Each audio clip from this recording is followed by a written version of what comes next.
Chers amis et très chers ennemis, de plus en plus nombreux, bonjour et bienvenue dans Quelle semaine. Je voudrais d'abord remercier les amis qui s'abonnent de plus en plus à notre chaîne. Ça nous donne de l'audience et ça nous donne aussi la volonté de continuer.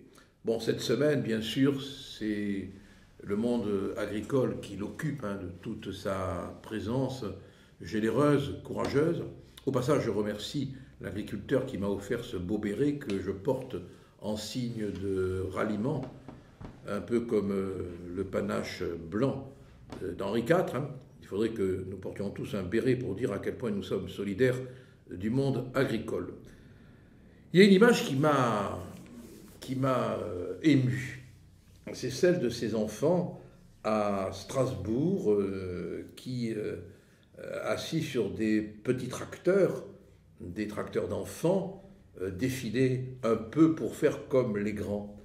Et ces gosses, ils disaient, on leur avait dit de dire, mais en même temps on sentait bien que ce qu'ils disaient, ils le comprenaient parfaitement bien, je veux être comme papa.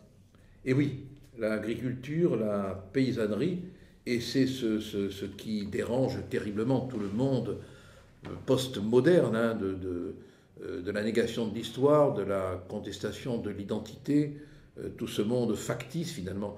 Ce qui le dérange, c'est que précisément le monde agricole, le monde paysan, il est dans l'enracinement dynamique. Quand on travaille la terre, on est de la terre. Voilà. Et ça les dérange terriblement. Alors, ça a été une belle image, ces gosses, et on s'est rendu compte en même temps que la révolte agricole se mettait en place, qu'elle cheminait lentement, au rythme lent, fatigant même pour les conducteurs, pour les paysans, des tracteurs, toute une population française sur le bord des routes, sur les chemins des villages, applaudissait, soutenait les agriculteurs. Bon. C'est donc un signe évident qu'il y a un vrai soutien de toute la population pour les agriculteurs. Les Français sont solidaires. Ce qui n'a pas empêché Darmanin, à un moment donné, de montrer qu'il était capable, ce qui ne fait pas toujours du reste quand il s'agit d'autres émeutiers, alors que là on n'avait même pas affaire à des émeutiers bien évidemment, de lâcher la répression. On a vu 24 compagnies de CRS déployées en région parisienne et à Rungis, où rien ne s'est passé, où des agriculteurs voulaient prendre simplement des photos de produits importés et vendus en France à prix cassé. Ils voulaient prendre simplement la preuve. Là, il y a eu 91 gardes à vue et on a pu entendre Nunez dire que la ligne rouge avait été franchie. Alors quand on a affaire à des émeutiers qui pillent, qui saccagent, qui dévastent, qui causent pour des sommes faramineuses de dégâts, elle est où la ligne rouge? Elle est où?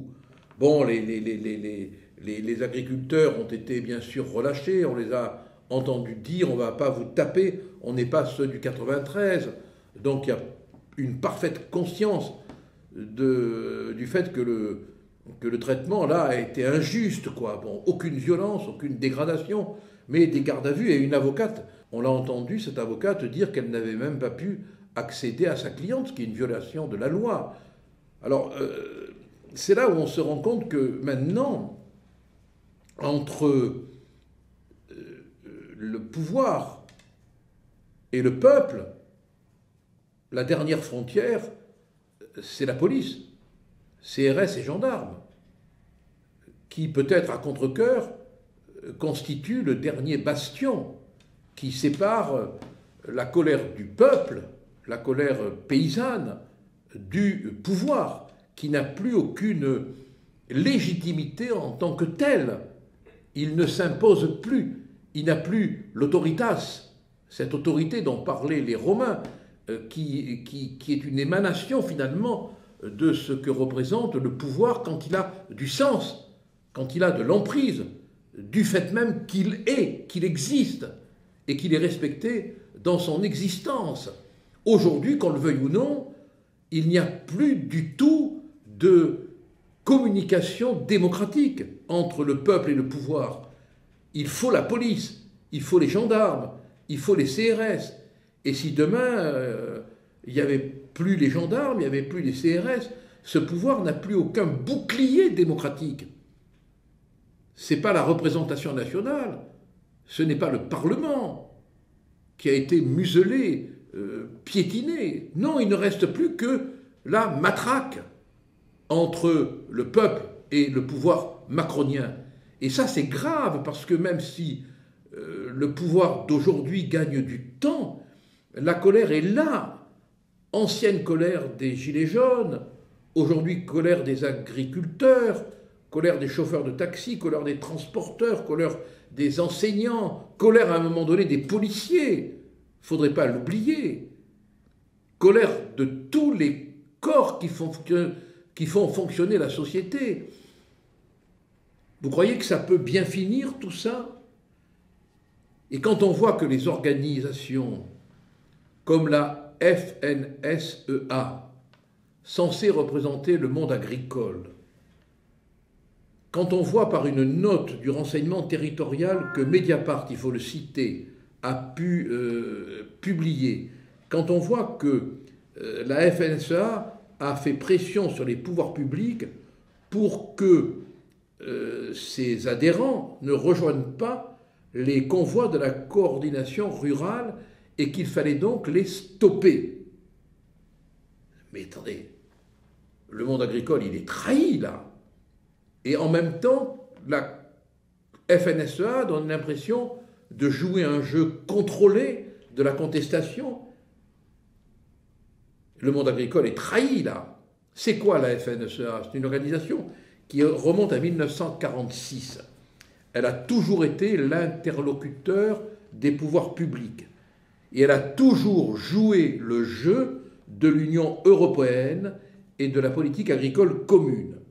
C'est une cogestion entre l'État et les syndicats. Et du reste, la FNSEA, qui pourrait bien perdre tout son pouvoir lors des prochaines élections, dirige la plupart des chambres d'agriculture. 2 de ses patrons, et ce n'est pas anodin, ont été ministres ou secrétaires d'État. Et qui est le président de la FNSEA? Arnaud Rousseau. Il n'a rien à voir avec la Rousseau qu'on connaît, je le dis tout de suite, hein, rassurez-vous. Mais quand même, il est à la tête du groupe Avril, qui est un énorme groupe agro-industriel et financier, installé dans 19 pays. On n'a pas affaire aux petits paysans, là, hein, avec un poids financier de 9 milliards d'euros. D'autant qu'on apprend par Mediapart, encore, bon, on peut ne pas les aimer, mais quand ils donnent des informations que les autres ne donnent pas, il n'y a pas de raison de ne pas le signaler. On apprend que les dirigeants de la FNSEA sont payés par les cotisations du monde agricole, des petits agriculteurs, et que, en gros, le salaire moyen, c'est 14 900 € pour des dirigeants, quoi. Bon, c'est quand même énorme, énorme. Je crois que c'est le salaire du président de la FNSEA, 14 900 €, je crois. S'il y a une erreur, on rectifiera, mais il me semble bien avoir lu ce montant. Et à côté, heureusement, il y a des syndicats libres, la coordination rurale, et on a vu sa présidente, qui est originaire du Lot et Garonne, sortir de garde à vue, je crois. Hein. Alors la coordination rurale, ça remonte à 1991, et à côté, il y a la Confédération paysanne qui a été, elle, créée à l'initiative de M. Beauvais. C'est une organisation plutôt de gauche. Voilà, on a la FNSEA, qui est un mouvement qui se veut syndical, mais qui est un mouvement d'État, au service de l'État, et qui jusqu'à présent a servi à juguler la colère paysanne. Et heureusement, à côté, il y a la coordination rurale et la confédération paysanne. Et il y a beaucoup d'agriculteurs qui, malheureusement, ne vont pas voter. Alors il faut leur dire d'aller voter, et d'aller bien voter, pour ne pas reconduire les oligarques les apparatchiks, voilà, qui joueront toujours le jeu du pouvoir. Attal s'est attelé, si je puis dire, à déminer la colère dans son discours dit de politique générale.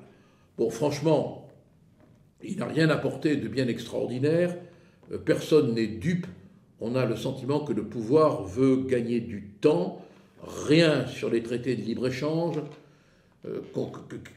rien non plus sur le Mercosur, toujours les volailles ukrainiennes qui vont arriver, la loi Egalim qui a 6 ans d'âge, dernière version il y a 2 ans maintenant, on apprend par Le Maire et par Attal qu'on va s'efforcer de la faire appliquer. Mais alors, à quoi sert un pouvoir qui n'est pas capable de faire appliquer la loi? La loi, on ne la fait appliquer que quand il s'agit d'emmerder les agriculteurs. Mais quand il s'agit de faire respecter la loi par les grandes surfaces, par la grande production, on se rend compte qu'au bout de 6 ans, malgré plusieurs textes, il y en a eu 3 je crois, ce texte n'est toujours pas appliqué et que les agriculteurs en conséquence continuent de souffrir d'une pratique déloyale dans la fabrication des prix. C'est quoi ce pouvoir qui ne fait pas respecter la loi? Où il est le pouvoir qui ne fait pas respecter la loi? On découvre ça et on l'entend dire par le maire. Les agriculteurs aussi sont allés à Bruxelles parce qu'ils ont compris maintenant que leur pire ennemi c'est l'Union européenne. Et pour leur répondre, il y a eu les canons à eau et les gaz lacrymaux. Et 50 milliards d'euros donnés pour l'Ukraine qui continue sa guerre. Alors que nos agriculteurs auraient bien besoin d'argent et d'aide. On ne se fait pas d'illusions. Ils n'abandonneront pas les traités de libre-échange. Du reste, le ministre de l'Agriculture a dit « La France n'est pas une puissance agricole autarcique qui veut juste couvrir ses besoins, elle a besoin d'accords. » Bon, c'est bien dire que les accords ne seront pas discutés. Et pourtant, c'est ce qui, par le biais de la concurrence déloyale, tue, assassine nos agriculteurs. Les paysans maintenant rentrent chez eux. Est-ce que le mouvement pour autant est mort? Non, je ne le crois pas du tout. Bien sûr, ce n'est pas la grande euphorie. La FNSEA et les jeunes agriculteurs donnent l'impression d'un côté qu'ils sont contents, qu'ils ont obtenu des choses, et de l'autre qu'ils n'en ont pas obtenu assez pour évidemment continuer à faire espérer les agriculteurs en colère. Mais les paysans veulent des engagements écrits. Ils en ont marre du blabla. Et l'ambiance, on peut dire qu'elle est pas bonne. Il y a une ambiance de flottement, une ambiance de fatigue. Il faut retourner maintenant au champ, travailler. Il faut retourner dans les régions pour continuer à travailler. Bon. Et les agriculteurs ne sont pas satisfaits. Et je crains fort que ça puisse mal tourner. Bientôt, il va y avoir le salon de l'agriculture. Bientôt, il va y avoir les Jeux olympiques. On se rend compte qu'il n'y a plus de contre-pouvoir, que les agriculteurs sont en définitive les seuls en tant que tels à pouvoir organiser pour leur défense des contre-pouvoirs. Et je crains vraiment que le ressentiment n'aille en s'aggravant. Ce pays, notre pays qu'on aime, est livré, vendu à l'Union européenne. Je ne dis pas que l'Union européenne n'aurait pas pu être un grand et très beau rêve, mais elle a été envahie par la mécanique gigantesque du fric mondialiste. Et c'est ce qui tue notre agriculture, puisqu'on veut la disparition de l'agriculture individuelle. Et pendant ce temps-là, pendant que les paysans manifestent, pendant que les paysans se plaignent, pendant que les paysans pleurent de rage, Macron, n'écoutant même pas les pimpons qui retentissent dans la capitale, fait le pan. On pourrait dire le pan pour que ça rime à Stockholm. Il va même jusqu'à chanter sur les Champs-Élysées, vous savez, cette chanson, comme s'il voulait se moquer du travail des champs. Mais vous me direz, il est maintenant capable de monter à cheval. Oh, pas sur un cheval de labour. Oui, il peut monter à cheval parce qu'il a été fait chevalier. Chevalier dans l'ordre des séraphins, ou dans l'ordre du séraphin, notre petit ange. Il a maintenant sa décoration, et puis il va avoir son blason, comme si son blason ne suffisait pas. Mais il n'est pas seul, hein. Brigitte, elle est grand croix dans l'ordre de l'étoile polaire. Bon, ça ne fera pas plaisir à Ségolène, mais bon, ah oui, elle était ambassadrice des pôles, bon, et elle n'a pas eu de médaille. Mais enfin, c'est pas parce que Brigitte est grand croix de l'étoile polaire que ça va réchauffer les relations avec les agriculteurs. Voilà, on en est là. Et paraît-il, d'après notre ministre, quand la France veut quelque chose en Europe, elle a suffisamment de poids pour l'imposer. En tout cas, pour l'instant, on ne peut pas dire que du point de vue de l'Union européenne, les choses aillent bien. Rien ne s'opposera à ce que le Mercosur soit appliqué. Rien n'empêchera les accords complètement concurrentiels d'être également adoptés. Rien n'empêchera l'Union européenne de continuer à faire ce qu'elle veut faire en ce qui concerne la viande sud-américaine. Accord en discussion depuis 1999. Bon, il y a quelque chose qui a été gagné sur la durée des obligations de jachère. Macron demande de la clarté. Il veut que les mesures soient claires sur les importations venant d'Ukraine. Il veut une clarté sur les négociations du traité avec le Mercosur. Il veut des souplesses concernant les chasseurs. Il veut de la clarté. Non mais attendez, c'est quoi la clarté? C'est quoi la clarté? Rien n'est clair avec l'Europe? Eh oui, rien n'est clair. Mais cette obscurité, elle convient à merveille à ceux qui ont des mauvais coups à faire, parce que les mauvais coups, on les fait mieux dans l'obscurité que dans la clarté. Comment le président français peut-il demander de la clarté sans pour autant avouer que jusqu'à présent, cette obscurité, il s'en est complètement satisfait? D'un côté, on nous dit que la loi n'est pas appliquée, de l'autre, on nous dit que rien n'est clair. On se fout de nous, quoi. On se fout des agriculteurs. Et je les félicite d'avoir mené ce combat. Et même s'ils rentrent chez eux maintenant, on va les retrouver au Salon de l'Agriculture. Et puis peut-être qu'il y aura aux Jeux Olympiques un concours de vitesse de tracteurs et qu'ils seront les premiers à conduire leurs tracteurs. Allez, bon courage, amis paysans, et je vous tire mon béret.